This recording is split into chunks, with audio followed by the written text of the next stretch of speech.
Welcome back, fellow wine lovers. In this short video, we'll embark on a flavorful journey of tips and tricks of how to explore, guided by expert advice, on how to cherish your own cellar of liquid stories.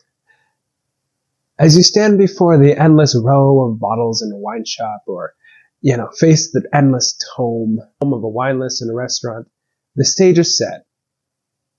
You, the protagonist of this journey, are faced with a dilemma. Which wine to choose? I find that most of my friends look for drinkability. Wines that blend softer tannins, high acidity, and lower alcohol, such as Pinot Noir, Sangiovese, or Beaujolais. These tend to be very drinkable wines and highly food-friendly. As Jancis Robinson, the famous wine writer, said, "It doesn't have to be expensive or rare, it just has to be well-made and enjoyable to drink."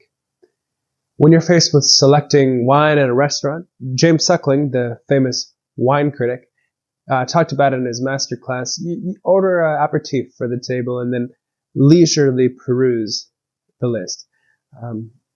Don't shy away from asking for help.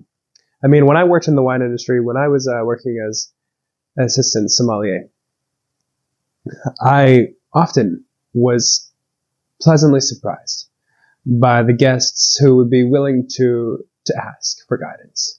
So don't shy away from seeking guidance. Be upfront about your preferences and what you're looking for, such as like a red from Spain with some oak on it, around $90, or a white with higher acidity, under 50.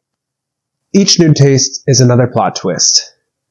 The allure of expensive bottles or those sold by the glass, they might seem like a good shortcut, but once again, James suggests that the true value often hides in the mid-price range. Now let's flip the script and say you're faced with curating wines for your home cellar. I look at it like a library of liquid narratives. Each wine can offer much more than flavors. It is giving you a story to cherish. When it comes to reds, classics like Nebbiolo, Cabernet Sauvignon, and Syrah, these undergo a captivating transformation with age. The tannins in these wines, they gradually soften, evolving their robust character into a more nuanced, subtle expression. On the other hand, white wines like Chardonnay and Riesling and Chenin Blanc, these transition from their initial primary fruity flavors into enchanting notes of honey and butterscotch or even white truffles. However, that said, I'd rather savor most wines while they're young than risk missing their prime. 10 to 15 years on reds and perhaps 5 on whites generally works for me. But what matters most to me is that all wines, from the age-old classics to the modern novellas, they all hold special memories that you can revisit whenever you step into your cellar and whenever the time is right.